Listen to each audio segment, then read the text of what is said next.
창세기 6장 1절부터 8절까지 제가 읽습니다. 사람이 땅 위에 번성하기 시작할 때에 그들에게서 딸들이 나니 하나님의 아들들이 사람의 딸들의 아름다움을 보고 자기들의 좋아하는 모든 자로 아내를 삼는지라. 여호와께서 가라사대 나의 신이 영원히 사람과 함께하지 아니하리니 이는 그들이 육체가 됨이라. 그러나 그들의 날은 120년이 되리라 하시니라. 당시의 땅에 네피림이 있었고 그 후에도 하나님의 아들들이 사람의 딸들을 취하여 자식을 낳았으니 그들이 용사라 고대의 유명한 사람이었더라.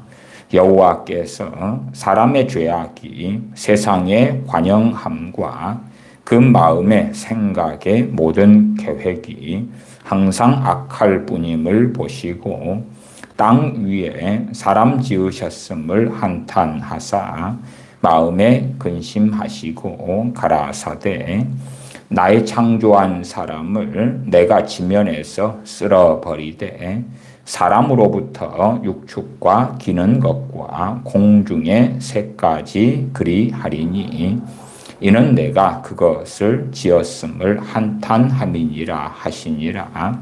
그러나 노아는 여호와께 은혜를 입었더라. 아멘. 제가 지난 시간까지 작년까지 사셨던 작년에 돌아가신 미국의 유명한 팀 켈러 목사님에 대하여 4번의 시간을 통하여서 그가 주장하는 복음이 무엇이고 그가 주장하는 지옥에 대한 것 등이 어떤 것인지 하는 것을 얼마간 설명을 드렸습니다. 또 그 앞에는 우리나라의 유명한 유기성 목사님이란 분이 생각을 통하여 하나님의 음성 듣기를 가르쳐 왔는데 실상은 그것이 얼마나 위험하고 심지어는 참담한 결과를 가져올 수 있는가 하는 것에 대하여 6번의 설교를 통하여 그의 가르침이 비성경적이고 실상은 너무나 위험한 가르침이다 하는 것도 말씀을 드렸습니다.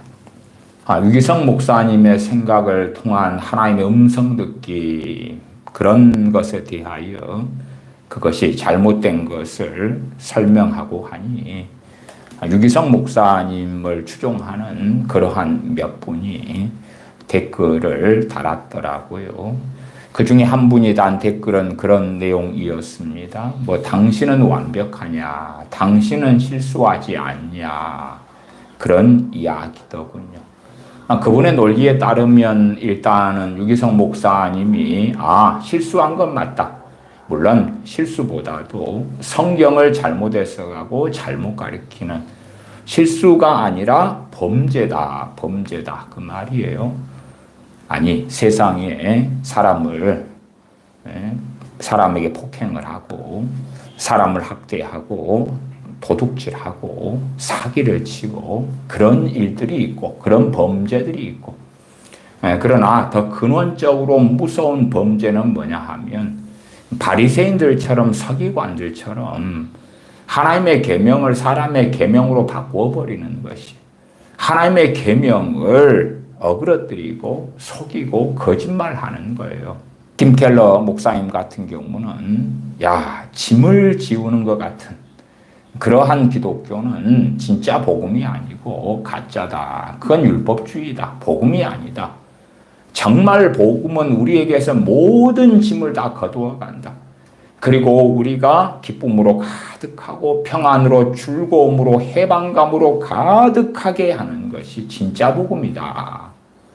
그런 주장을 하면서 이것을 해라 저것을 해라 이렇게 해야 된다.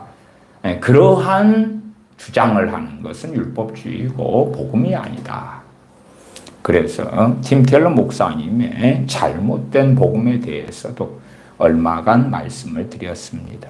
팀 켈러 목사님의 설교 동영상 2개만 가지고도 4번의 말씀을 드렸어요. 그 다음에 제가 이제 몇 분들에게 조금 더 팀 켈러 목사님에 대해서 다루어야 될까 혹은 뭐 그만해도 될까 이렇게 물어봤을 때에 그만해도 충분하지 않느냐 그런 말씀들을 하셔서 제가 4번의 시간으로 일단은 마감을 했습니다.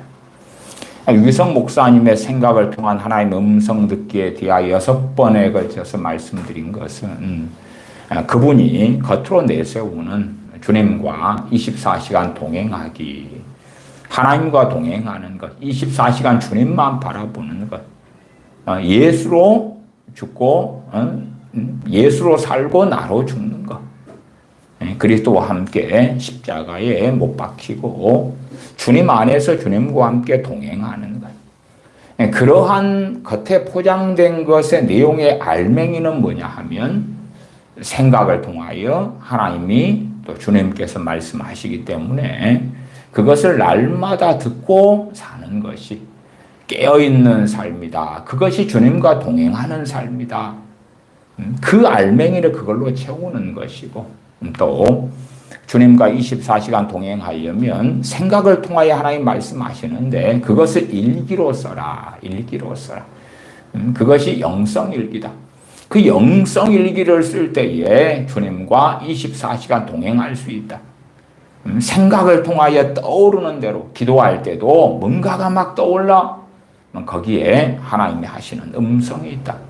그걸 듣고 순종하고 사는 것이 주님과 24시간 동행하는 것이다. 그래서 유기성 목사님이 주장하는 생각을 통한 하나님의 음성 듣기의 가르침은요, 그가 하는 전체적인 성경 해석과 주장 가리키는 것 신앙생활에 매우 중심축을 이루는 것에 속합니다. 그래서 그것이 얼마나 잘못됐고 미혹됐는가를 논증하는데 6번의 설교를 했어요. 6번의 설교를. 물론 유기성 목사님을 추종하는 분들은 그것을 해프닝으로 생각하고 단순한 실수로 생각해서 당신은 완벽하냐? 당신은 실수하지 않냐? 그리고 제게 이렇게 좋지 않은 이야기들을 하시더라고요. 그러나 그러한 것은 결코 실수에 해당되는 문제는 아닙니다. 심지어는 어떤 영향력 없는 미자립교회 목사님이 설교를 하시는데 2-3명, 서너 명이 듣고 잘못된 가르침을 받는다 할 때에 그 영향력은 얼마나 미미합니까? 대한민국에도 내가 재림주다 그러는 사람이 매년 수십 명씩 나오는데 그들을 추종하는 사람들은 대부분 없을 때도 있고요. 1명, 2명, 뭐 그렇게 아니면 몇 명, 몇십 명 그렇게까지도 있긴 하지만 그 영향력은 정말 별 볼 일 없습니다. 그나마 신천지의 이만희 교주가 그 영향력이 그나마 좀 강한 편에 속하는 그러한 이단이 되기는 하지요. 그러나 이 정통의 껍질을 쓰고 정통의 탈을 쓰고 정말 우리가 말씀하는 성경의 교리들을 믿고 주장하면서 주님께서 우리를 위해 십자가에 죽으셨습니다. 대속의 교리. 또한 이신층의 믿음으로 구원받습니다. 그 이신층이 중생의 교리. 성경에 있는 많은 올바르고 바른 교리들을 전면에 내세우고 그리고 이제 그 알맹이들을 자기 걸로 채우는 거예요. 그렇기 때문에 단순하게 이단 사이비들처럼 저 바른 교리들을 어떻게 반대하고 부인하는가 했다면 그것에 대한 설명은 좀 더 쉬워요. 과거에 뭐 전도관이라든지 1992년 이장님파라든지 지금의 신천지라든지 여호와의 증인 또 안식교 뭐 등등등 구원파 차라리 그런 것은 논증이 좀 더 쉽기도 해요. 그러나 겉보기에는 복음 그러고 겉보기에는 주님을 사랑하자, 순종하자, 회개하자, 깨어있자 이렇게 하는데 알맹이가 이제 자기 걸로 채울 때에 그 분별은 상당히 쉽지는 않아요. 상당히 쉽지. 주지 않아요. 왜 팀 켈러 같은 목사님이나 유기성 목사님 같은, 또 제가 최근에 장경동 목사님의 설교들에 대해서도 함께 살펴보고요. 심지어 이찬수 목사님의 설교들도 살펴보면서 이야기를 하기도 했습니다. 그래서 그에 대해서 어떤 분들은 야, 당신은 맨날 비판만 하냐, 뭐 그런 댓글을 달기도 하셨더군요. 어쨌든 왜 그렇게 유감스럽게도 비성경적인 설교들이, 성경을 자의적으로 마음대로 해석하는 설교들이 인기를 끄느냐? 그 이유는 여러 가지가 있을 것입니다. 그 중에 일반적으로 그렇게 말씀을 드리겠어요. 내가 신앙생활하는 그러한 내가 설교를 듣고 예배에 참석하여 설교하시는 내가 신앙생활하는 교회의 목사님보다 그분들의 설교가 더 탁월하니까, 더 훨씬 더 아름답고 좋으니까 그렇죠. 수요가 있는 거죠. 그러죠. 어떤 바보가 내가 신앙생활하는 교회 목사님의 설교가 훨씬 더 말씀을 잘 해석하고 가르치고 귀하고 그런데 내 손에 금덩어리를 놔두고 밖에 있는 똥덩어리를 취하러 왜 가겠어요? 근데 내 손엔 쓰레기가 있고 내 손에는 똥덩어리가 있는데 저 밖에 금덩어리가 있고 다이아몬드가 있다고 믿기 때문에 그걸 듣고 참여하고 달려가는 거예요. 그러지. 우리가 그잖아요. 뭐 수능 1타 강사에 수능 특강을 들으면서 자, 이상하게 영어나 수학이나 가르치는 그런 별 볼 일 없는 그 학원 강사들의 가르침을 수능 1타 강사 너무 잘 가르치고 너무나 핵심만 콕콕 집어주고 이해가 잘 되게 도와주고 적중률이 높고 그런 사람 놔두고 별 볼 일 없는 3류 뭐 그것도 아닌 학원 강사한테 가서 배우냐 그 말이에요. 그래서 첫 번째는 그런 이야기죠. 얼마나 한국교회 강단이 문제가 심각한가. 그러면은 이제 내피셜입니다. 그런 이론을 가질 수도 있겠죠. 그러면은 저 유명하다는 팀 켈러 목사님이나 유기성 목사님 같은 분보다 성경 해석이나 가르침이 더 이상한 사람들이 강단에 많을 수 있다는 가정. 믿거나 말거나예요. 그래서 내가 신앙생활하는 교회 목사님이 가르치는 것이 너무 기괴해. 그런데 저 유기성 목사님이나 팀 켈러 목사님의 설교를 듣고 책을 봤더니 와, 기괴하지 않고 괜찮고 좋고 아름답다. 그럴 수 있는 거예요. 첫 번째 가정이. 두 번째는 물론 각 개교회마다 사정은 다 틀립니다. 그래서 획일화는 절대 맞는 이야기는 아닙니다. 두 번째는 그런 가정을 할 수도 있을 거예요. 교회 목사님들이 참되고 바른 말씀을 전해. 참되고 바른 말씀을 전하는데 나는 참되고 바른 말씀을 듣기가 싫어. 이 디모데후서 4장 3절 4절 말씀으로 한다면 제가 디모데후서 4장 3절 4절 말씀을 읽어드립니다. 때가 이르리니 사람이 바른 교훈을 받지 아니하며. 자기가 다니는 교회 목사님이 바른 교훈을 해요. 바른 교훈을. 우리가 주님의 말씀을 듣고 배우는 제자들이 세상의 부귀영화를 얻었습니까? 못 얻었습니까? 주님께 말하자면 뭐 재정의 축복을 받는 법, 그 김미진 간사처럼 홍성건 그 목사님처럼 재정의 축복, 재정의 부가 오는 법, 신사도 친구들처럼 재정의 기름 부음, 그런 것이 있었다면, 그게 진리라면 주님을 따르는 사도들, 주님의 70명의 제자들이나 500의 형제들에게 어마어마한 재정의 기름 부음이 임했겠지요. 그러지 않겠나요? 정말 그게 진리라면 우리 주님을 통하여 사도들의 안수나 축복기도나 설교나 이런 걸 통하여 재정에 어마어마한 부가 들어오는 비결이 가르쳐졌을 거 아니에요. 그게 진리라면. 그러면 사도들이 예루살렘 교회의 중심을 이루었잖아요. 사도들이 우리는 기도하는 것과 말씀 전한 일에 전무하리라. 그리고 예루살렘 교회에서 구제를 전담하는 7명의 집사님들을 세우기도 했죠. 예루살렘 교회는, 초대교회는 사도들이 중심이 됐어요.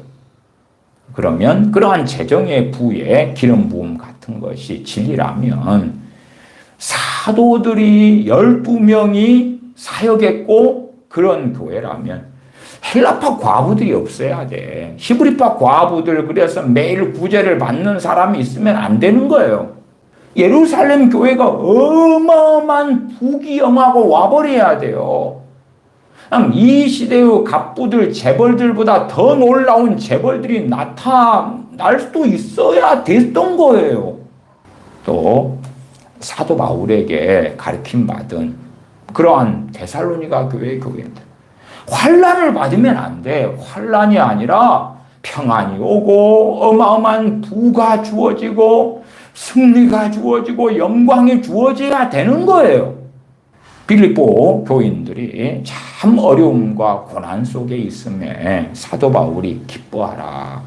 주 안에서 기뻐하라. 왜? 빌립보 교인들은 기뻐할 수 없었거든요.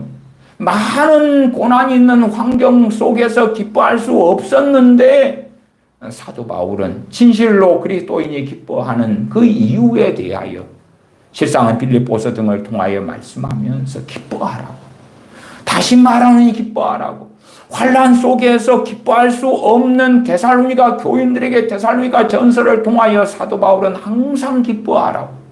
아니, 기뻐하고 있었다면 기뻐하라고 할 이유가 없죠.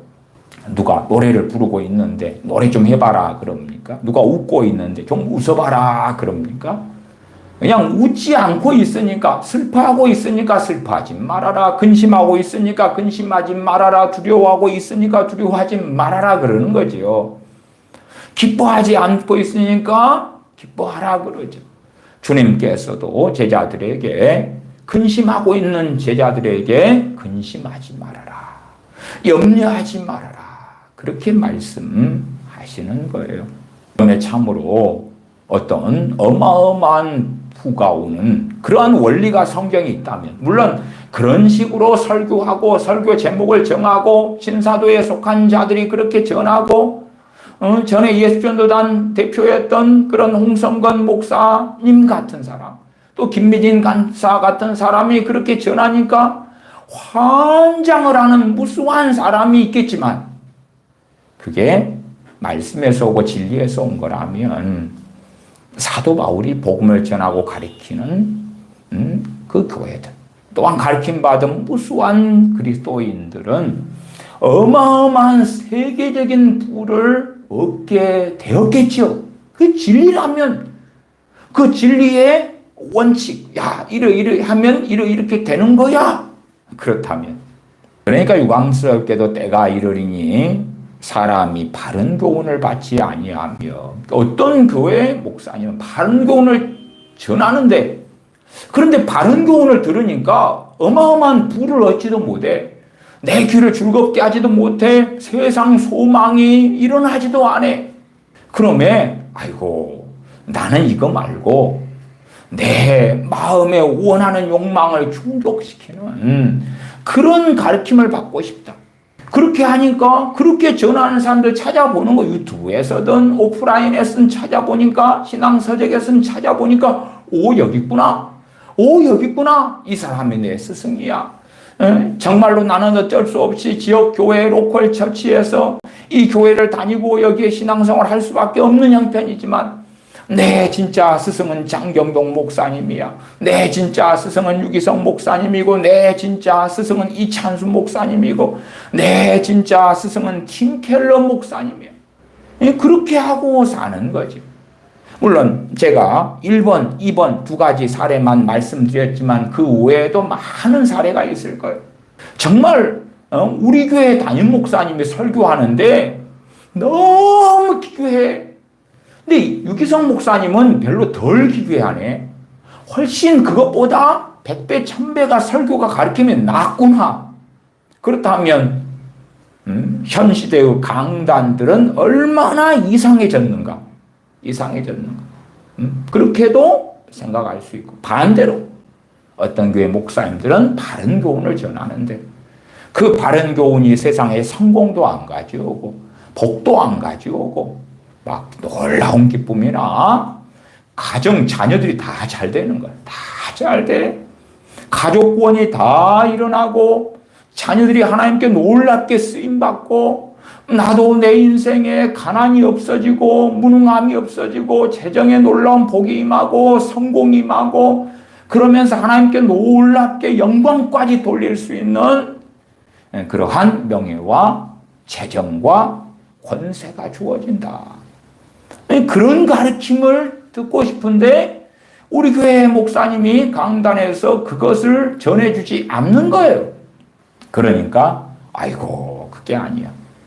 그게 사실은 우리가 데살로니가 전서나 후서나 혹은 고린도 전서, 후서, 에베소서, 빌립보서, 골로새서 이런 말씀들을 보면 대단히 쇼킹한 게 없어요. 왜? 복음이 중심이단 말이에요. 복음이 중심이고 어떻게 복음 안에서 그리스도를 믿는 믿음 안에서 복음의 진리를 따라서 우리 믿는 사람이 살아야 하는가지 무엇을 하나님께서 막 쏟아부어 주시는가 하는 내용은 거의 없어요.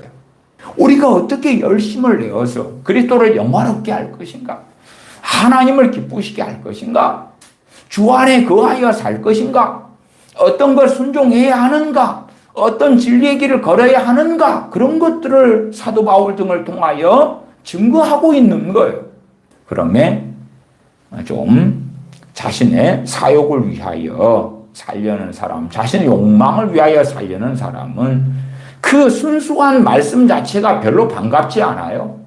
물론 그렇다 해서 나는 성경 66권 안 믿습니다. 그럴 수도 없는 거고 나는 말씀 66권을 믿습니다. 성경이 무함을 믿습니다. 그렇게 출발해야죠. 그러면서 팀 켈러 목사님처럼 성경을 비틀어버리는 거, 비틀어버려. 네 번의 시간을 통해서 말씀을 드렸지요. 다시 조금 반복해서 말씀드리면 팀 켈러 목사님은 하나님의 진노는 피조물을 향한 사랑과 기쁨에서 비롯된다고 성경은 말한다. 이게 팀 켈러 목사님의 하나님을 말하다라는 책에 기록된 내용이에요. 하나님의 진노가 피조물을 향한 사랑과 기쁨에서 비롯된다고. 성경이 그걸 말한대. 물론 성경의 증거는 안 해. 어디서 말하는지. 왜 없거든. 또한 하나님을 말하다라는 책에서 지옥에 대해서 무엇이 지옥이냐. 하나님이 임재를 완전히 잃어버린다면 다시 말해 그분과 사랑과 기쁨을 주고받을 능력을 총체적으로 상실한다면 그게 바로 지옥이다. 이상한 지옥을 이야기하죠. 물론 제가 길게 그분의 설교를 통하여 그 양반이 이야기하는 희한하고 기이한 지옥에 대한 이야기도 반복해서 말씀을 드렸습니다. 지옥이란 그저 무한을 향해 가는 여정에서 하나님을 떠나 자유로이 선택한 정체성을 의미한다. 그러니까 첫째 미국 뉴욕의 사람들이 너무 좋아했고 몰려들었던 거예요. 그래서 1989년에 개척한 뉴욕 리드머 장로교회가 교인이 8,000명까지 불어났고 그 다음에 그 영향력을 미국 전역으로 확대할 수 있었고 대한민국까지 확대하고 대한민국 외에도 많은 나라들의 크리스천들의 이 팀 켈러 목사님의 책들과 설교들을 통한 영향력을 광범위하게 퍼뜨릴 수가 있었어요. 왜? 이런 지옥을 좋아하니까. 이런 지옥을 좋아해요. 그렇잖아요. 우리 가족이 있는데 가족이 다 구원됩니까? 안 그래요. 빌립보 감옥의 간수에게 사도 바울이 그런 애언을 했어요. 주 예수를 믿으라. 그리하면 너와 내 집이 구원을 받으리라. 그 애언이에요. 그리고 이루어졌어요. 보통 전도할 때에 주 예수를 믿으십시오. 그리하면 여러분과 여러분의 가정이 구원을 받을 것입니다. 그건 거짓말이고 오히려 주님께서 나는 검을 칼을 주러 왔노라. 한 집안에 5이 있어 둘이 셋과 셋이 둘과 분쟁하리라 말씀하셨지요. 오히려 자기 부모, 가족, 형제를 죽는데 내어주게 될 것이라고. 그렇게 했지 주님 안에 사랑으로 가정이 똘똘 뭉치 하나가 될 것이다. 그렇게 말씀하신 적이 없어요. 그러니까 잘못된 가족 구원에 대한 믿음을 가지고 싶은 사람들이 많아요. 그러면 이제 내 가족이 아무리 해도 예수님 안 믿는데 뭐 영원한 불지옥에 있는 것이 얼마나 불쾌하겠어요. 그러니까 지옥을 너무 완화를 시켜야 돼요. 그러한 팀 켈러 목사님의 가르침이 필요한 거예요. 지옥을 좀 편안하고 안정적이게 만들어줘야 돼요. 그래서 지옥이란 그저 무한을 향해 가는 여정에서 하나님을 떠나 자유로이 선택한 정체성을 말한다. 지옥의 그 불이라는 것은 비유일 뿐이다. 비유. 불이라는 것은 당신 마음에 그 원망이 있고 시기 질투가 있고 그러면 거기에 있는 것이 지옥불이야. 또 하나님은 결국 그들에게 그토록 원하는 자유를 주신다. 불신자들에게 그들이 그토록 원하는 자유를 주신대. 그들이 원하는 자유를 영원토록 만끽하고 누리고 사는 것이 지옥이다 그 말이에요. 그래서 부자와 나사로의 누가복음 16장의 설교에서 팀 켈러 목사님은 그 부자는 천국에 가기를 구하지 않아. 그럭저럭 괜찮은데? 그럭저럭 괜찮아. 오히려 천국 가가지고 이 거짓말장의 신인 하나님과 함께 지내는 게 더 싫어. 그렇게 누가복음 16장에 말씀에 있다고 팀 켈러 목사님이 거짓말을 한 거예요. 팀 켈러 목사님의 복음의 핵심에는요, 그가 주장하는 지옥의 교리가 중심을 이루고 있기도 해요. 그 양반의 희한한 복음, 그 양반의 희한한 지옥 교리, 심판 교리 같은 거죠. 하나님은 결국 불신자들에게 그토록 원하는 자유를 주신다. 심지어 하나님 자신으로부터 벗어날 자유까지 아우르는 자유다. 이게 하나님이 하시는 일이다. 자유를 불신자들에게 주시는 게 하나님 하시는 일이고 그 자유를 누리고 사는 데가 지옥이다 그 말이에요. 이보다 더 공정할 수 있을까? 사랑의 하나님은 사람들 지옥에 보내는 게 아니라 하나님으로부터 벗어나기 원하는 사람들에게 기꺼이 자유를 주신다. 그러니까 사람들이 생각하는 지옥의 개념이 아니다 그 말이에요. 너희들 고통받아 못 나와 나 좀 꺼내주세요 봐주세요 그런 게 아니야. 그런 설명들을 하지요. 왜 사람들은 이렇게 환영하느냐? 자기가 원하는 이야기가 거기에 있으니까. 물론 성경을 빙자하죠. 그러지 성경에 없는 이야기인데요. 그러면 누가야? 최소한 양심적인 크리스천, 최소한의 크리스천의 양심을 가진 사람들을 어떻게 인정하겠어요? 그러니까 성경이 있는데요. 그런데 찾아보니까 성경에는 없어. 있다 그러는데 없어. 그래도 저 유명한 목사님은 내가 보지 못하는 것을 보고 알 수 있는 그 신령함이 있겠지. 영안이 열려서 성경의 행간에 숨겨져 있는 보물찾기 같은 보물을 찾아가지고 알려주시는 거겠지. 그러는 거지. 그렇게 말씀을 드리겠습니다. 왜 그러한 이상한 것을 증거하는 목회자들이 그 유명해지고 그런 사람들이 강단들을 장악하고 사람들의 마음을 사로잡느냐? 그러면 저는 그건 하나님의 심판에서 비롯되었다. 그렇게 말씀을 드립니다. 하나님의 진노와 심판 때문에 그렇다. 창세기 6장 오늘 본문으로 가보십시다. 6장 1절. 사람이 땅 위에 번성하기 시작할 때에 그들에게서 딸들이 나니 하나님의 아들들이 사람의 딸들의 아름다움을 보고 자기들의 좋아하는 모든 자로 아내를 삼는지라. 어리석은 사람들은 이 하나님의 아들들을 천사들이라고 하고 천사들이 사람의 딸들 아름다운 여자들을 취해가지고 동침해가지고 애가 태어났다. 이런 기괴한 이야기를 해요. 전에 베리칩 전도사라고 하는 전효성 목사부터 시작해서 또 지금은 그렇게 믿고 주장하는 목사들이 의외로 많더군요. 어쩌다가 이에 관련해서 창세기 6장에 설교나 내용이 뜨면 이 기괴한 이야기를 해요. 그러니까 타락한 천사, 이 악한 영들이 사람한테 역사해가 특별히 여자한테 역사해가지고는 애가 태어난다는 거예요. 거기에서 기괴한 소설 같은 이야기가 나오기도 합니다. 그러나 이 하나님의 아들들은 그런 이야기가 아니고요. 우리 일반적으로 이야기하면 그리스도 안에 주님 안에 거하는 깨어있는 하나님의 백성들을 이야기하는 것입니다. 하나님의 백성들이. 그런 하나님의 백성들, 하나님을 경외하는 사람들, 그 사람들이 사람의 딸들, 누구냐 하면 하나님을 부인하고 인정하지 않고 하나님을 따르지 않는 자들을 이야기하죠. 이때는 노아 시대 때 일어났던 대홍수 이전 시대의 이야기잖아요.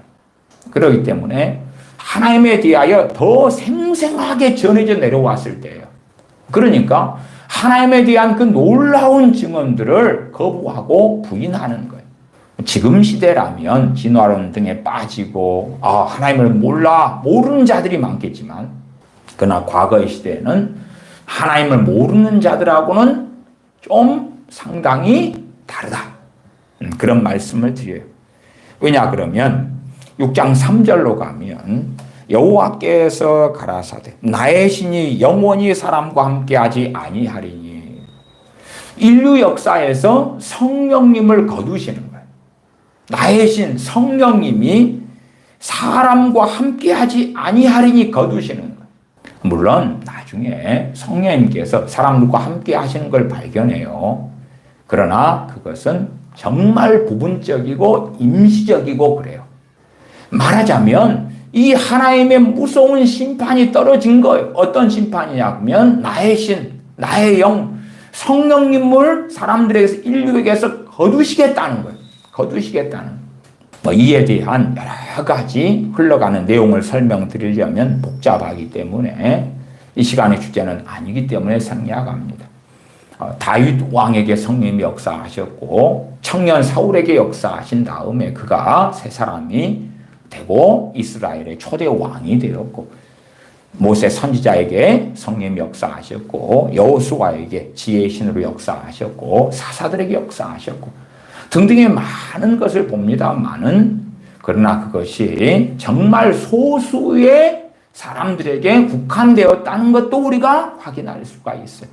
그나마 이제 이 심판도 주님께서 십자가에서 다 담당하셨어요. 이 저주를 담당하셨고, 그래서 오순절 성령 강림이 있게 되었다.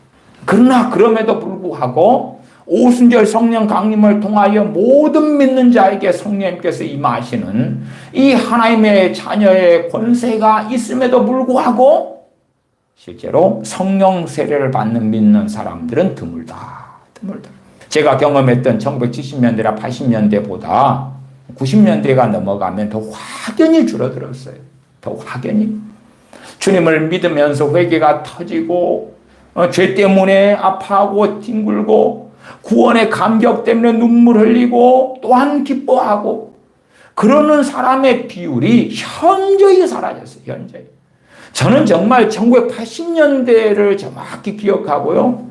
90년대를 정확히 기억해서 80년과 90년대 확연한 차이에 대하여 많이 말씀드려 왔어요. 제가 저 가정에 어떤 가정사로 인해서 제 함께 살던 이종사촌 누나가 저희 도시의 유일한 기도원, 전도사님에게 시집을 가셨어요. 물론 그 기도원의 원장님은 원로 목사님이에요. 순복음 교회에서 목회하시고 은퇴하시는 원로 목사님이 기도원을 세우셨어요.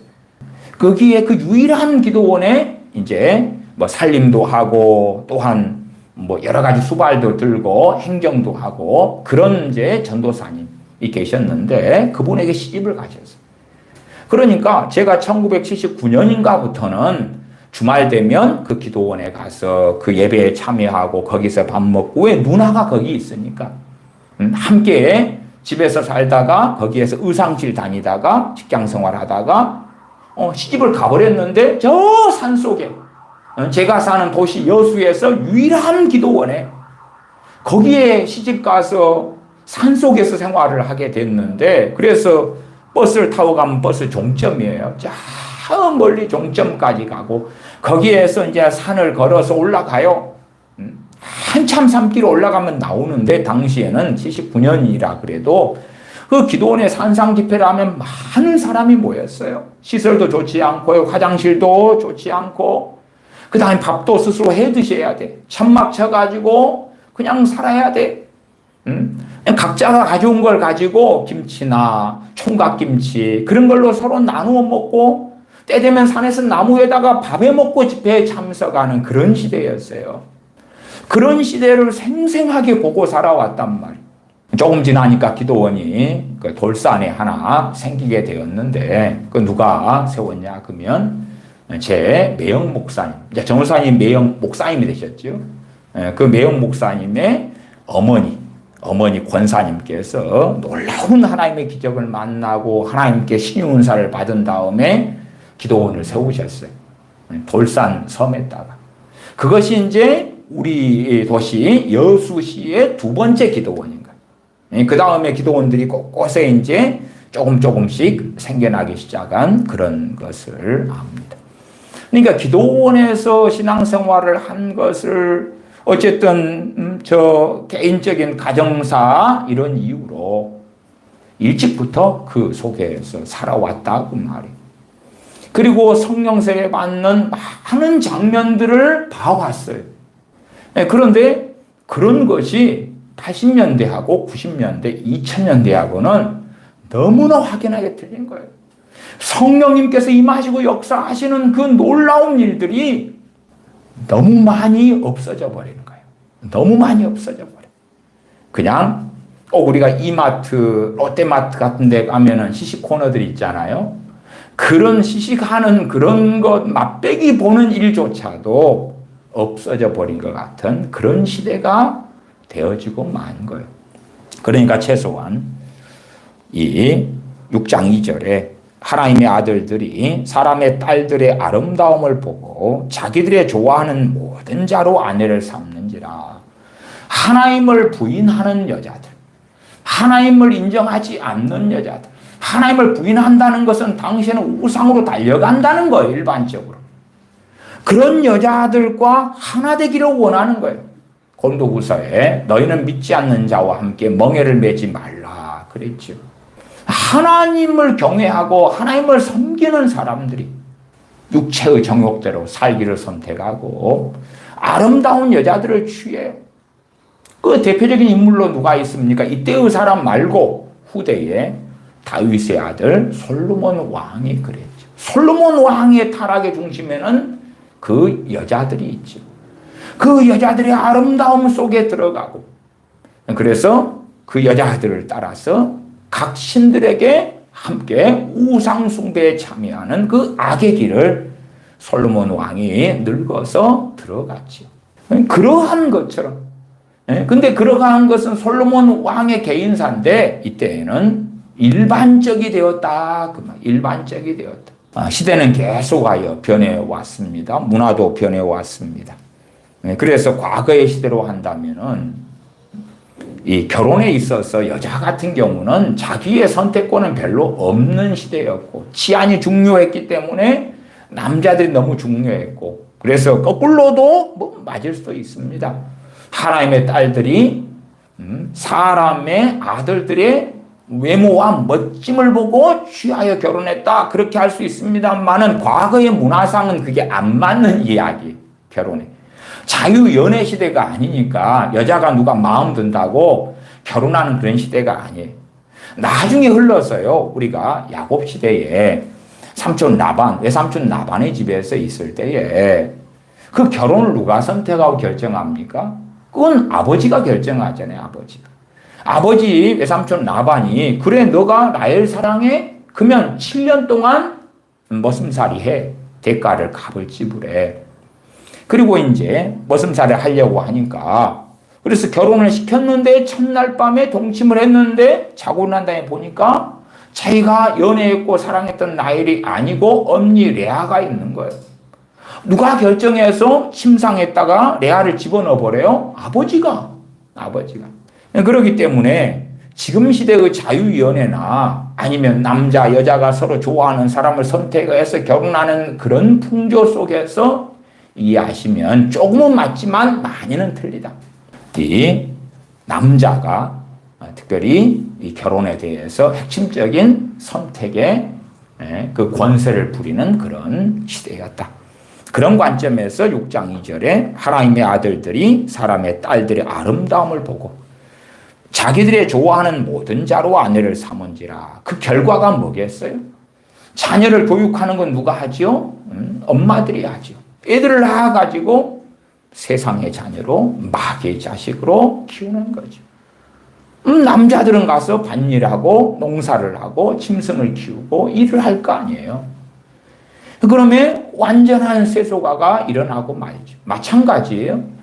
자신 육체를 따라서 여자를 선택했기 때문에 왜 아름답고 보기 좋고 화려하고 이쁘고 선택했기 때문에 그 여자가 주장하고 하는 행태대로 솔로몬 왕이 걸었던 길처럼 하나님의 아들들이 걸어가고야 말았다. 다른 말로 하면 타락하고야 말았다. 그 말. 타락하고야 말았다. 그래서 6장 3절에 여호와께서 가라사대 나의 신이 영원히 사람과 함께하지 아니하리니. 그러면 이 타락 전에는 거기에도 사람의 딸들이 많이 있었죠. 그런데 성령의 역사가 정말 보편적이고 많았다고 말이에요. 그런 상황 속에서도 사람의 딸들, 하나님을 섬기지 않는 여자들, 하나님을 부인하는 여자들, 하나님을 멸시하고 우상으로 달려가는 여자들이 많았다고 말이에요. 무조건 성령님 역사만 많으면 막 변화되고, 신사도의 대부분 같은 거짓말이 있지요. 막 기름 붓만 임하면 거꾸러지고 엎어지고 변화되고 회개가 일어날 것이라는 망상들이잖아요. 그렇다면 창세기 6장에서는 이 하나님의 진노와 심판 성령님을 거두시는 그 참담한 일이 일어나지 않았을 거예요. 왜 사람의 딸들이 하나님의 아들들과 결혼했으면 사람의 딸들이 막 회개가 일어나는 거예요. 왜? 하나님의 사람하고 살잖아. 하나님을 경외하는 남자하고 살잖아. 근데 그게 영향이 거꾸로 가는 거예요. 거꾸로 가. 적은 누룩이 온 떡덩이에 퍼지는 것이 아니냐.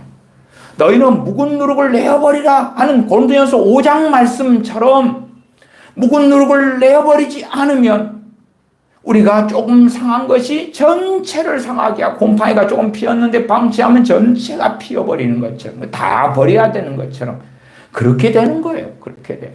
그러나 어리석은 사람들은 성령의 목사만 많으면 그러면 타락하는 일도 없고 부흥이 일어나고 하나님의 놀라운 은혜의 역사로 구원받는 사람들이 많아질 거야. 아니고요. 사람들이 악한 선택을 하고 악한 길을 걷고 무엇보다 결혼에 있어서 하나님을 경외하는, 하나님을 아는 자들이, 그 자들이 하나님의 아들들이에요. 물론 어떤 본문에서는 천사들에 대하여 하나님의 아들들이라고 나와 있는 경우도 있습니다만은, 아니 여러분 지금까지 살아오면서 천사가 누구랑 결혼해서 애를 낳았습니까? 귀신이 누구하고 결혼해서 애를 낳아요? 그게 가능합니까? 주님께서 천사들에 대하여 나중에 천국에서는 시집가고 장가가고 그런 게 아니다. 애 낳고 그런 게 아니다.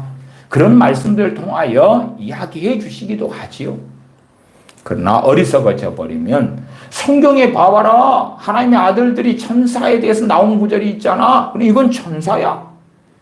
그렇게 자기 멋대로 하는 것을 사람들이 배우기를 좋아하고 그 가르침을 받기 좋아하고 또한 그것을 가르침받은 어떤 목사들이 점점점 늘어나고 있는 추세기도 하더라고요. 과거 유튜브 설교들에는 이 기괴한 것을 가르치는 목사들이 적었는데 지금은 더 많아지고 있더라고요. 미혹이 더 심화되고 있다는 것을 알 수도 있어요. 이제 첫째 하나님의 진노는 뭐냐? 나의 신이 영원히 사람과 함께하지 아니하겠다. 첫 번째. 물론 그 진노, 그 저주까지도 주님께서 십자가에서 담당하셨기 때문에 오순절 성령 강림이 있을 수 있었다. 그건 말씀을 앞에 드렸습니다. 두 번째 하나님의 진노는 무엇이냐? 3절 하반.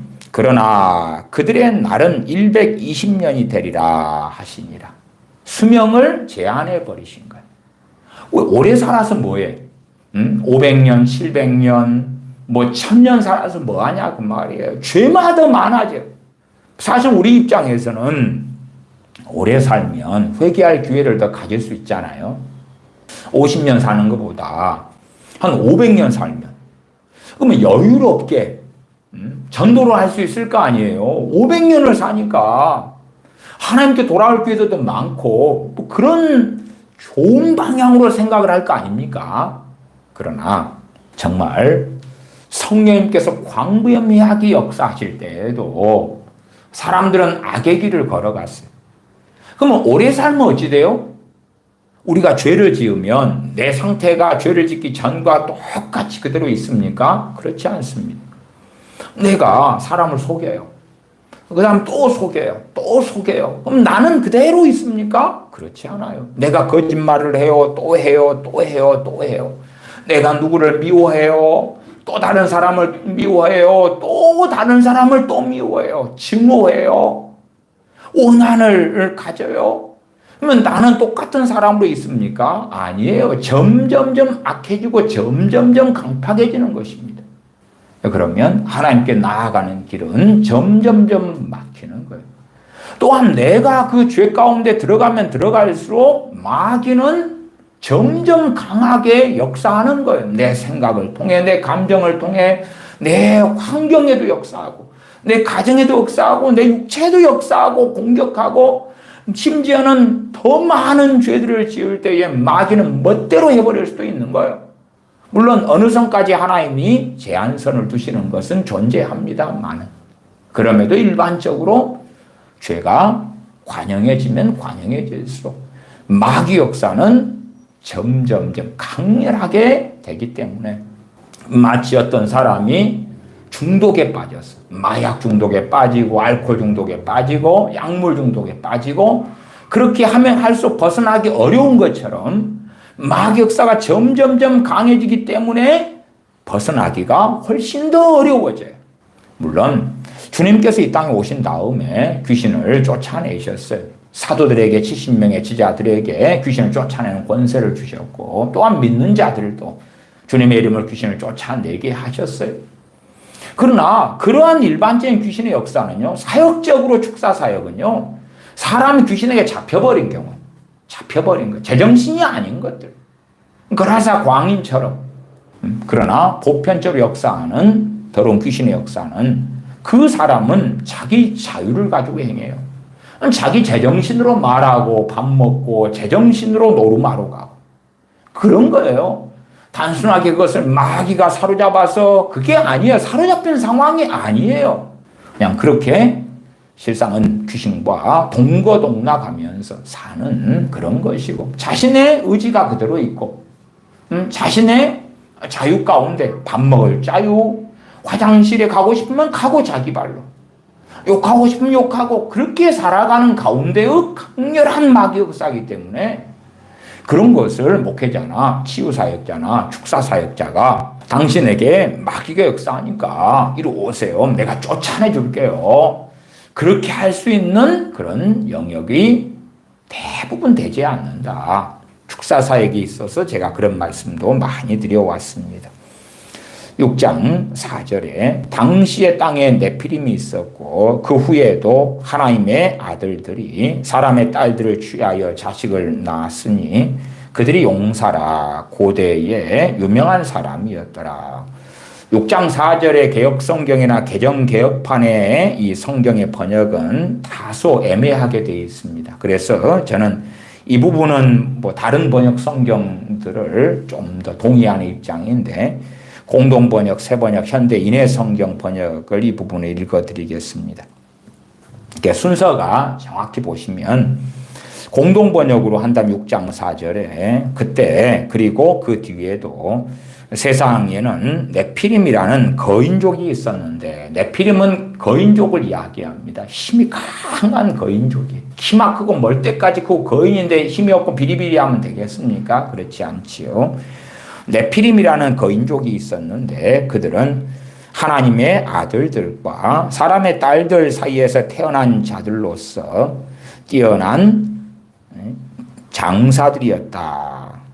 그 다음에 새번역 성경에는 그 무렵에 그 후에도 얼마 동안 땅 위에는 네피림이라고 하는 거인족이 있었다. 그들은 하나님의 아들들과 사람의 딸들 사이에서 태어난 자식들이었다. 그들은 옛날에 있던 용사들로서 유명한 사람들이었다. 이게 여러분 6장 4절의 번역을 보면 번역이 좀 애매하게 이렇게 돼 있어요. 그걸 제가 다시금 자연스러운 번역으로 읽어드리는 겁니다. 현대인의 성경은 그 당시에는 물론 그 후에도 땅에 네피림이라는 거인들이 있었다. 그들은 하나님의 아들들과 사람의 딸들 사이에서 난 자녀들로 고대의 명성을 떨친 영웅적인 존재들이었다. 당시에는 덩치 크고 키도 크고 힘도 세고 그럼 영웅이죠. 지금같이 총 쏘는 시대에는 총알 한 방 맞으면 죽지만 수류탄 하나 던지면 죽지만 당시에는 창 들고 뭐 몽댕이 들고 칼 들고 방패 들고 싸우는 시대니까 골리앗 같은 이가 얼마나 놀라운 장수가 되겠는가 그 말이에요. 나중에 이제 12정탐꾼이 가나안 땅에 갔을 때에 이 네피림의 후손들이 나와요. 네피림의 후손들로서 아낙 자손 이야기가 나오죠. 거인족의 이야기가 나오기도 해요. 그래서 정말 이것은 사실에 입각한 이야기다고 증거되는 것이기도 한 거예요. 하나님의 아들들이 사람의 딸들을 취하여서 애를 낳았는데 그 가운데는 용사들, 네피림 같은 용사들이 나오기도 했다. 그 말이에요. 5절로 갑니다. 여호와께서 사람의 죄악이 세상의 관영함과 그 마음의 생각의 모든 계획이 항상 악할 뿐임을 보시고 이제 성령님을 거두셨어요. 나의 신을 거두었어요. 그리고 120년이 되리라 하셨어요. 그 다음에 이제 5절부터는 또 다른 문맥이에요. 또 다른 문맥. 그리고 시간이 얼마나 흘렀는지는 몰라요. 노아가 살아있을 때가 되었어요. 그때 여호와께서 사람의 죄악이 세상의 관영함과 그 마음의 생각의 모든 계획이 항상 악할 뿐임을 보시고 다 물로 심판에 쓸어버려야 되겠다 결정을 하시게 되죠. 그러지 악하네. 그러면 다시 거둔 나의 신을 보내겠다. 부흥을 보내겠다. 대붕을 보내겠다. 그게 아니라 그 말이에요. 그게 아니에요. 우리는 저 유명한 중세 시대에 대하여 들어보았습니다. 중세 암흑기라 그러죠. 그래서 어떤 무지한 사람들은 그렇게 생각합니다. 중세 암흑기는 로마 캐톨릭 또한 동방 정교의 시대 아니었습니까? 그때에 개신교가 어디 있었습니까? 프로테스탄트가 어디 있었습니까? 없었지요. 없었어. 지금 우리 같이 개신교 말씀대로 66권을 믿고 따르고 전 마리아상 거부하고 사는 사람들이 어디 있었습니까? 없었어요. 그래서 이 WCC 하는 사람들, 종교 통합에 열심히 한 사람들이나 뭐 감리교 어떤 목사들도 그럽디다. 우리는 작은 집이다. 큰 집에서 나온 작은 집이다. 큰 집이 로마 캐톨릭이고 우리는 거기에서 파생돼 나온 작은 집이다. 봐봐라, 종교개혁 맡은 루터도 도사였잖아. 거기에서 나왔어. 또 칼빈 같은 경우도 로마 캐톨릭의 부제였잖아. 거기에서 나왔잖아. 그러니까 당시의 종교개혁의 주축을 이룬 인물들이 대부분 로마 캐톨릭과 연결된 사람들이잖아. 그러면 거기에서 마치 큰 집에서 나온 이단아처럼 그러나 이단까지는 몰지 않을게. 너희는 작은 집인데 다시 돌아와. 우리에게서 분리되어 나갔잖아. 돌아와. 그렇게 이제 생각하고 심지어 목사들까지도 그 말도 안 되는 생각을 하는 자들이 꽤 있더라고요. 왜 도대체 초대교회 시대가 AD 500년 이럴 때 끝나고 중세 암흑기로 들어가고 말았는가? 무엇 때문이겠어요? 하나님의 진노 때문입니다. 하나님의 진노 때문이에요. 오순절 성령 강림은 사도행전 2장에 있었고 그리고 그 하나님의 진노가 나타났어요. 제가 AD 한 300년도 이럴 때에 설교들을 구해가지고 읽어보면 물론 괜찮은 설교들도 있습니다만은 굉장히 많은 설교와 풍요와 영예로 달려갑니다. 과거에 제가 성경 해석 방법론에서 이 영해의 해석이 얼마나 위험한가 그것을 말씀도 드렸어요. 제가 팀 켈러 목사님에 대한 우리나라 목회자나 신학자들의 평가 자료들을 쭉 찾아봤어요. 그랬더니 딱 한 분만 팀 켈러 목사님이 문제가 있다. 그렇게 한 분, 총신대 교수님이신데 이상훈 교수님이신가? 한 분만 팀 켈러 목사님의 공적도 인정을 하는데 그런데 문제점이 있는데 세 가지가 있다 그러면서 두 번째로 언급한 것인가가 영해, 그가 영해를 한다. 말하자면 부자와 나사로 비유해서 그런 거예요. 부자가 이름이 없어. 그래서 영해를 한 거예요. 영해를. 이름 없는 건 지옥에서 살면서 나가 없어지는 거야. 나의 정체성이 사라지는 거야. 나를 잃어버리는 거야. 그래서 나를 잃어버린 채로 감정도 잃어버리고 나라는 존재도 잃어버리고 영원토록 살아가는 거거든. 그게 지옥이거든. 그렇게 영예를 한단 말이에요. 물론 영예만이 아니라 성경에 없는 걸 붙여요. 없는 걸. 없는 걸 만들어가지고 소설을 이상한 기괴한 소설을 쓰는 거예요. 자기의 스승인 C.S. 루이스가 소설을 썼던 것 그 이상으로 소설을 쓰다가 작년에 돌아가셨죠. 물론 저는 어디로 돌아가셨는지는 모르겠어요. 천국으로 돌아가셨는지 지옥으로 돌아가셨는지는 모르겠어요. 그까지는 말씀을 안 드릴게요. 물론 팀 켈러 목사님 같은 분이 천국에 갔다면 한편으로 우리는 너무 좋을 것 같아요. 왜? 정말 극소수 크리스천 말고는 다 구원받을 테니까. 다 구원받을 테니까. 그러면 팀 켈러 목사님이 천국에 갔다. 그것은 너무 큰 기쁨의 소식 중에 하나가 될 거예요. 왜? 그냥 입으로 주여 주여만 해도 다 천국 가는 거예요. 진리를 하나님의 말씀을 앞에서 드러내놓고 왜곡하고 바꾸고 변절시키고 거짓말하고 성경에 없는 걸 있다 그러고 있는 걸 없다 그러고 별짓을 다한 그 세계적으로 그 짓을 한 사람이 팀 켈러 목사님인데 그분이 천국 갔다면 그러면 정말 기쁨의 좋은 소식 중에 하나가 될 거예요. 왜? 그냥 대부분 나 기독교인이요 그러면은 정말 극단적 이단 사입이 아니고서야 아니 안식교보다 더 상황이 심각한 사람인데 근데 이런 사람 안식교인들 같은 이단에 속한 사람도 다 천국에 뭐 가겠다 이렇게도 말할 수 있을 것도 같아요. 정말 이 팀 켈러 목사님이 구원받아 천국에 가셨다면 하나님의 심판이 참으로 사람들에게 나타날 때에 그리고 이제 이 뒤에는 6장 뒤에는 하나님께서 물로 심판하시는 것이 나와 있습니다. 6절 땅 위에 사람 지으셨음을 한탄하사 마음에 근심하시고 가라사대 나의 창조한 사람을 내가 지면에서 쓸어버리되 사람으로부터 육축과 기는 것과 공중의 새까지 그리하리니 이는 내가 그것을 지었음을 한탄함이니라 하시니라. 그러나 노아는 여호와께 은혜를 입었더라. 하나님께서는 은혜 베풀 자에게 은혜를 베푸시는 거예요. 아무나가 아니에요. 그냥 하나님 은혜가 우리하고 상관없이 주어진다면 그렇다면 다 심판하지 말고 다 은혜를 부어버리셔야지. 최고의 은혜 중에 하나가 뭐예요? 성령님을 어마어마하게 막 기름 붓듯이 물 붓듯이 폭우가 쏟아져서 하는 것처럼 성령님의 기름 부으심을 어마어마하게 주는 거예요. 너가 이래도 나를 안 믿을래? 하나님의 그 놀라운 사랑을 그냥 어마어마하게 퍼부어버리는 거예요. 이래도 내 사랑을 안 받아들일래? 이래도 내게 돌아오지 않을래? 이래도 너가 나를 섬기지 않을래? 하나님께서 그들이 원하는 모든 복을 주고 모든 사랑을 주고 모든 성령의 기름 부음을 부어주고 그러나 하나님은 결코 그런 분이 아닙니다. 팀 켈러 같은 목사님이 하나님에 대해서 어떤 거짓말들을 무수히 하더라도 그러나 명백히 성경의 하나님은 그런 분이 아닙니다.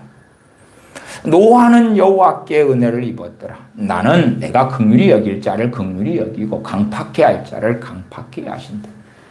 강팍해 할 자가 누굽니까? 죄 가운데 완악함 가운데 나아가면 그가 그리스도인이면 어떤 강팍함이 첫 번째 시행되겠습니까? 성령님을 거두시는 거예요.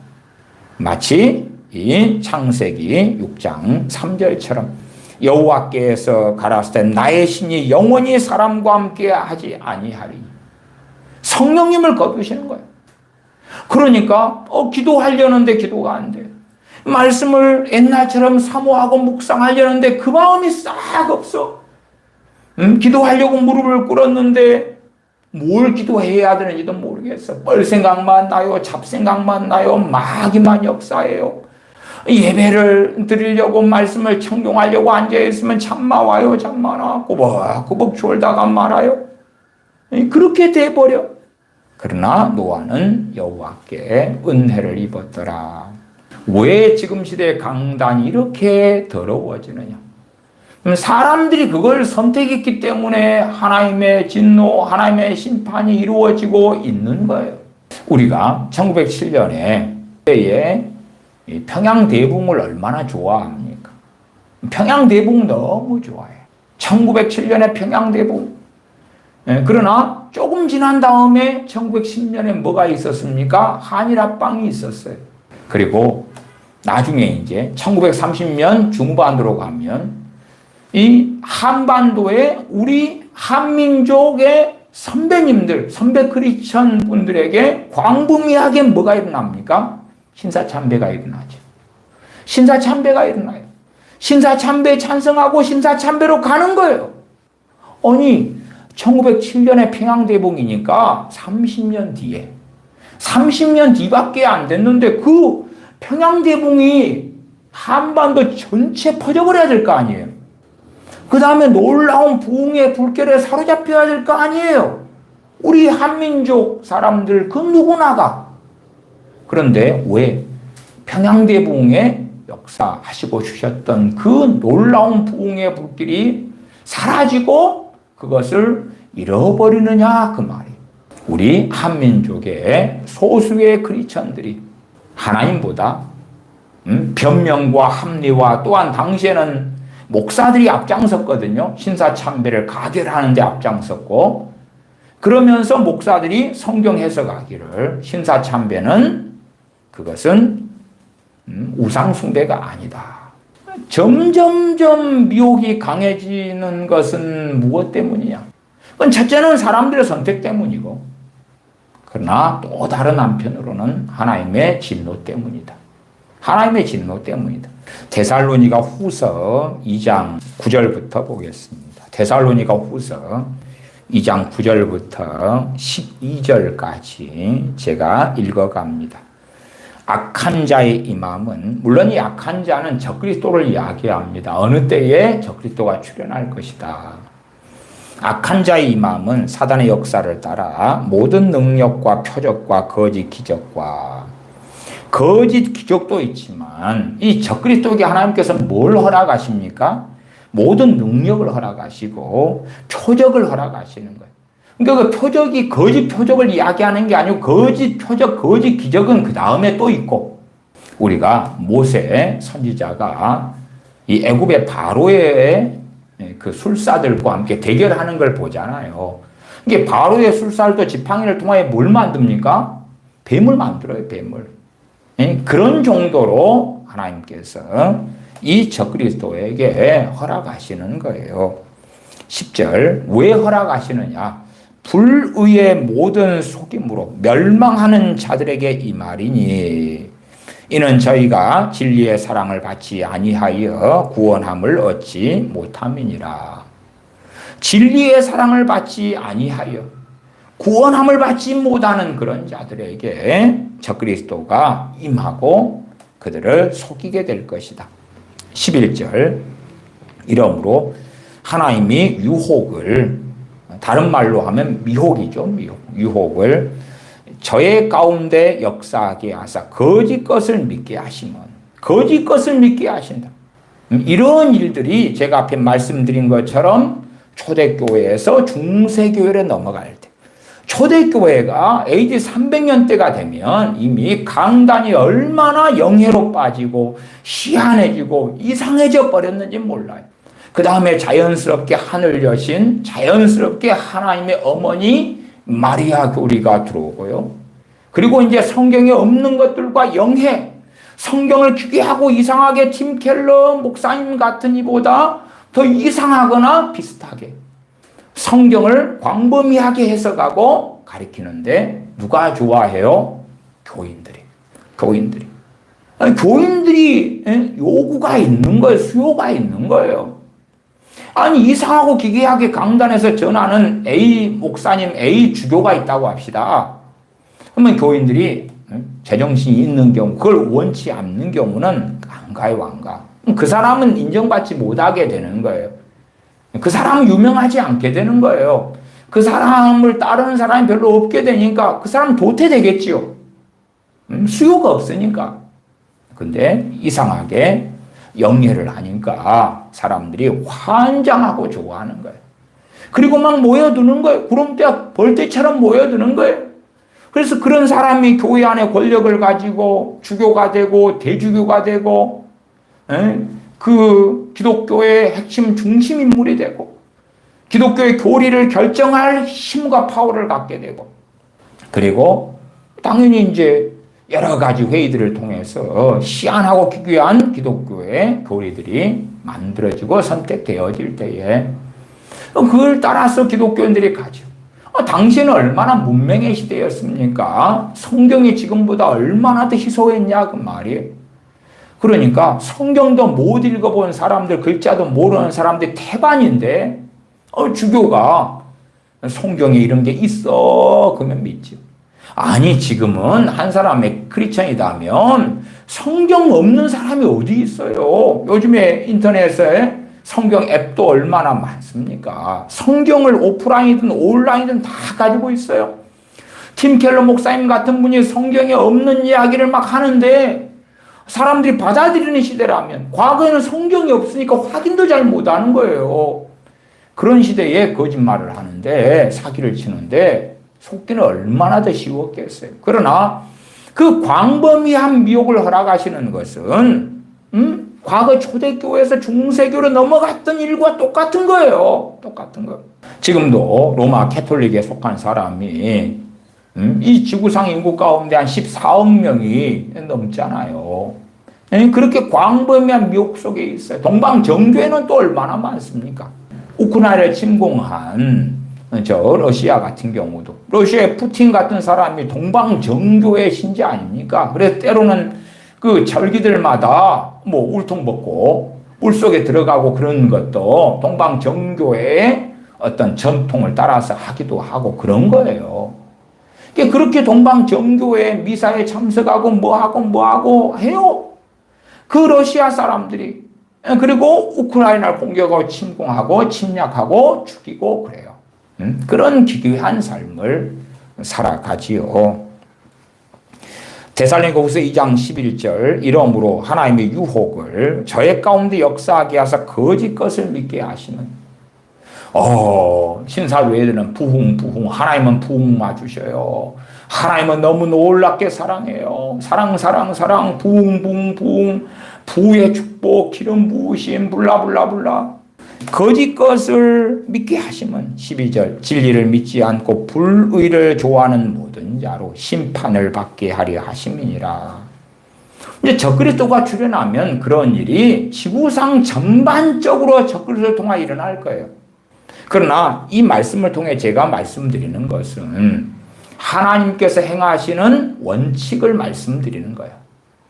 이건 적그리스도가 출현할 때 당연히 전 지구상에 벌어질 광범위한 유혹, 미혹에 대한 이야기고 그러나 역사적으로 우리가 평양대부흥 때를 보고 그 다음에 신사참배로 우리 한민족의 교회 교인들이 다 전반적으로 가버린 것처럼 그러한 일, 초대교회가 중세교회로 로마 캐톨릭으로 마리아 숭배의 교회로 다 바뀌어버린 것처럼 하나님께서는 주기적으로 하나님의 심판을 행하시는데 이런 심판을 행하시는 물론 살아있을 때의 심판은 그런 것이지만 죽은 다음에는 영원한 지옥의 심판을 하시죠. 근데 살아있을 때의 하나님의 심판에 대한 이야기는 에스겔서나 다니엘이나 또 이사야서나 예레미야서나 등등에 많이 나와 있습니다.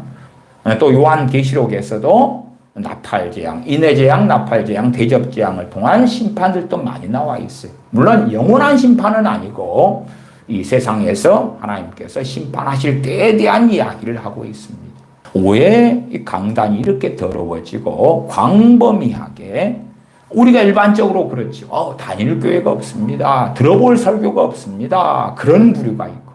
그래서 깨어있는 사람들 같은 경우는 그런 말씀도 드리겠어요. 팀 켈러에게 마음이 끌리질 않아 버려. 누구의 도우심으로요? 성령님의 도우심으로. 팀 켈러의 많은 목사님들, 대한민국 목사님들이 추종하고 책을 읽고 영향을 받고 따라가요. 왜? 깨어있지 않고 주님과 상관없으니까. 주님과 상관없는 사람들은, 깨어있지 않은 사람들은 자신의 사변을 따라가고 자신의 이성과 자기의 명철을 따라 살아가는 사람들은 팀 켈러를 따라가는 거예요. 유기성 목사님 같은 사람을 따라가는 거예요. 그러나 성령님을 따라 사는 사람들은 호기심 때문에 잠깐 들다 보고 들을 수 있는데 뭔가 설명은 안 되는데 이상한데 또한 성령님께서 안에서 거부감을 일으키시겠지요. 그러나 점점점 성령님께서 거두어지는 시대, 개인 크리스천들에게서 떠나시는 시대, 역사하시지 않는 시대, 그런 시대가 되면 성령의 도우심을 통한 분별력은 사라지고 없어지고, 그리고 자신의 사욕을 좇을 스승들을 많이 두고, 그런 사람들이 강단의 곳곳에 서서 자, 내가 하는 성경 해석을 들으세요. 내가 하는 가르침을 들으세요.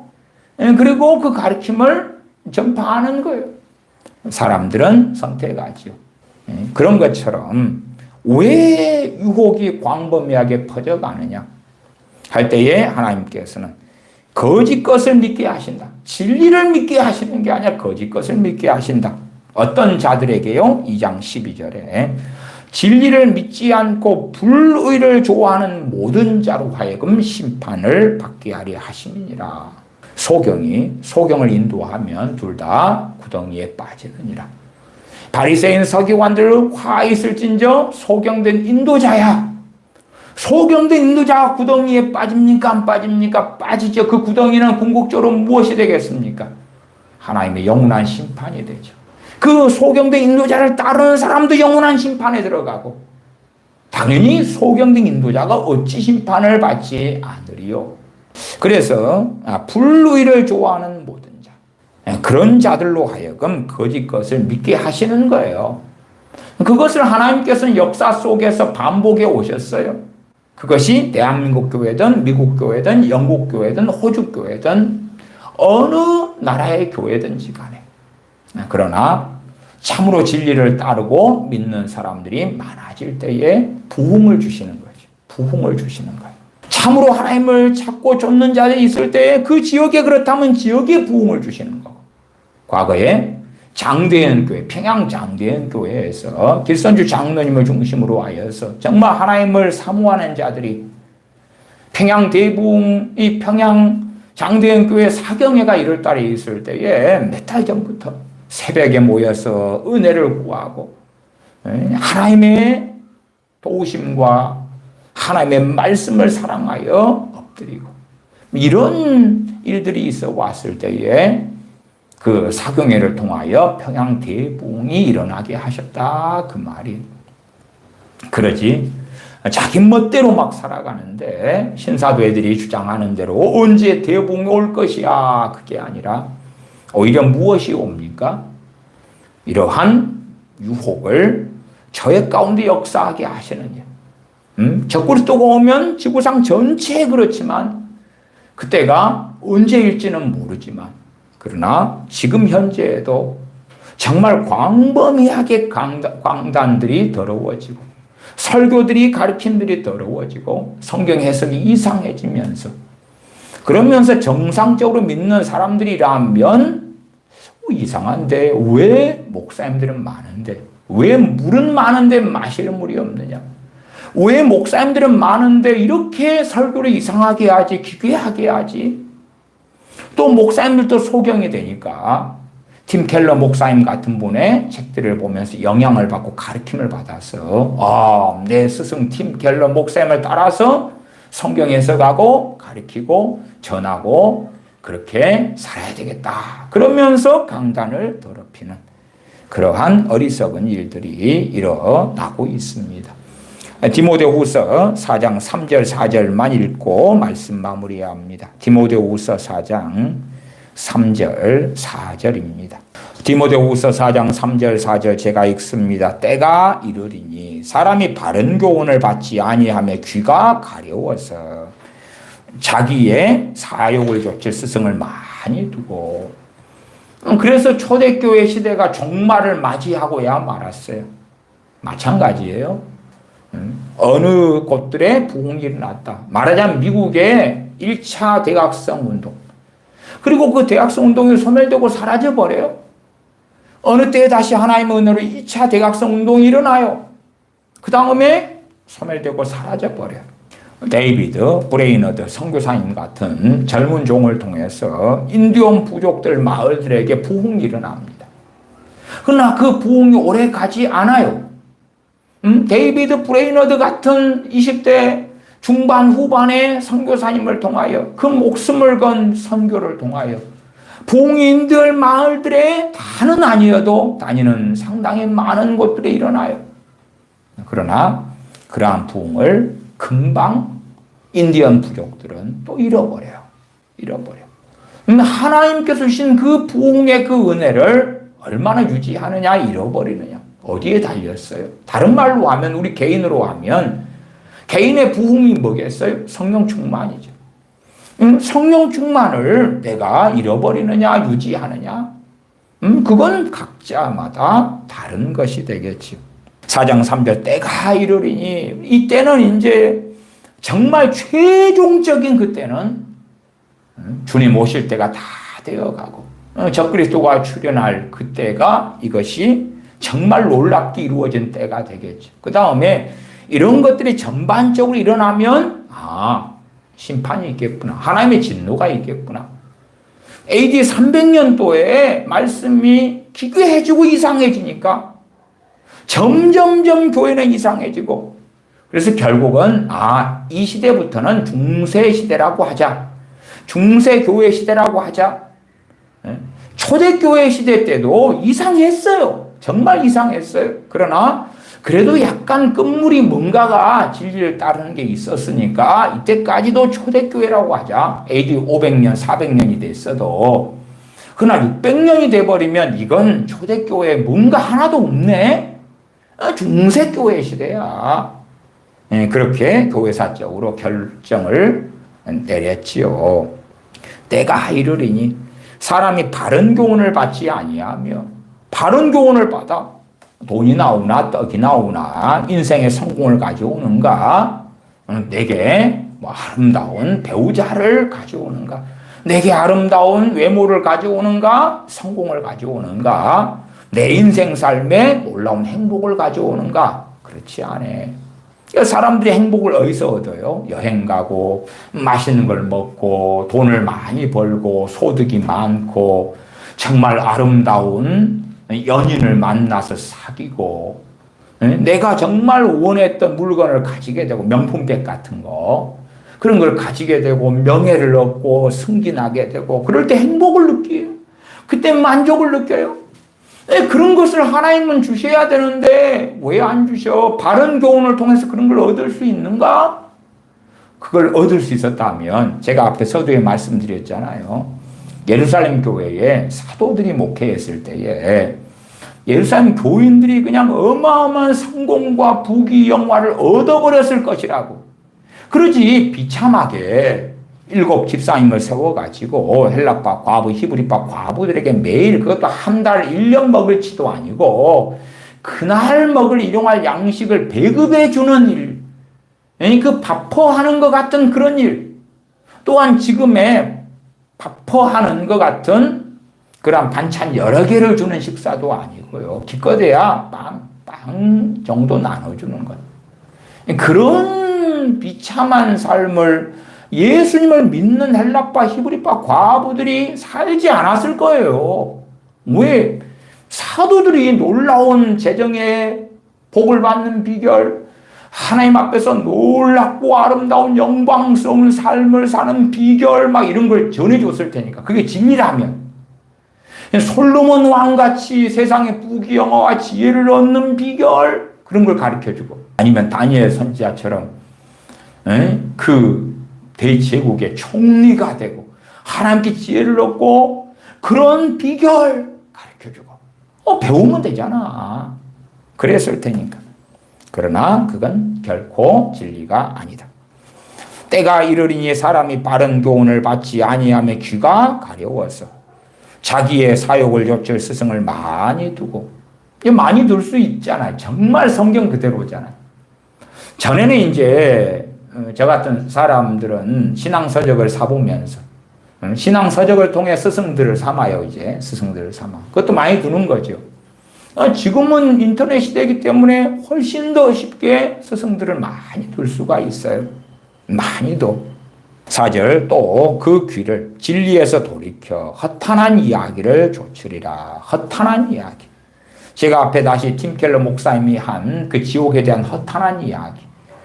또 심지어 하나님의 진노가 피조물을 향한 사랑과 기쁨에서 비롯된다. 그러니까 창세기 6장을 읽었잖아요. 홍수를 통하여 노아와 그 가족을 빼놓고는 다 심판하실 때에 하나님의 사랑과 기쁨에서 대홍수를 막 보내버리시는 거예요. 아니면 불로 심판하실 때 하나님의 사랑과 기쁨에서 막 불로 심판하셔. 바벨론을 심판하실 때에 남왕국, 북왕국, 이스라엘과 유다를 심판하실 때에 하나님의 기쁨과 하나님의 사랑에서 심판을 막 해. 블레셋을 심판하시고 아말렉을 진멸하라 그럴 때 하나님의 사랑과 기쁨에서 심판해. 그렇다고 성경이 말한다. 그리고 팀 켈러 목사님은 하나님을 말하다 책에서 확언을 했단 말이에요. 그에 또 많은 설교들에서 그랬고. 정말로? 정말로? 그러니까 이런 허탄한 이야기를 쫓아요. 그 길을 진리에서 돌이켜 허탄한 이야기를 쫓으리라. 그 길을 진리에서 돌이켜 허탄한 이야기를 쫓으리라. 마태복음 13장 11절 12절만 제가 읽겠습니다. 대답하여 가라사대 천국의 비밀을 아는 것이 너희에게는 허락되었으나 저희에게는 아니 되었나니 무릇 있는 자는 받아 넉넉하게 되되 무릇 없는 자는 그 있는 것도 빼앗기리라. 있는 자는 받아 넉넉하게 될 것이다. 없는 자는 어떤 자가 없는 자예요? 진리에서 귀를 돌이켜버리는 거예요. 하나님 말씀을 크리스찬이니까 진리에 문제가 있죠. 불신자들은 진리에서 귀를 돌이킬 이유가 없어요. 왜? 그들에겐 진리도 없고 진리에서 돌이키냐 마느냐의 문제 자체가 없는 거예요. 불신자들은. 그러나 크리스찬들은 이제 맨 처음에 복음을 듣고 예수님 믿었어요. 그 귀가 예수부터 복음이라는 가장 아름답고 놀라운 진리에 맞춰져 있었지. 그 다음에 성경도 좀 보다가 기도 좀 하다가 그러나 내 입맛에 안 맞는데 그리고 그 귀를 진리에서 돌이켜버리는 거예요. 그런 자는 어떤 자가 돼요? 없는 자. 없는 자예요. 무릇 없는 자.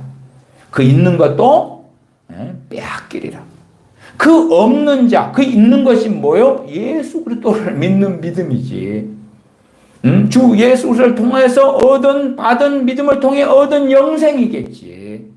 근데 그것도 빼앗기게 될 것이다. 그래서 하나님께서는 광범위한 미혹을 시대마다 하나님의 진노와 심판을 통하여 주고 계시는 거예요. 때론 주기적으로, 때론 비주기적으로. 그러한 것이 우리가 지금 시대에 대형교회, 초대형교회 많은 사람들이 따르는 목회자의 메시지를 보면 확인할 수 있는 거예요. 한 걸음 나아가서는 왜 이렇게 설교자는 많은데 목사님들이 이렇게 많은데 왜 단일교회가 또한 듣고 배울 설교가 이렇게 없지? 하나님의 진노가 나타났구나. 진리를 사랑치 않은 자들에게 심판받게 하시려고 그렇구나. 그들을 통하여 미혹과 유혹을 전파하고 그리고 하나님의 진노의 심판이 나타나는 거구나. 기도하겠습니다.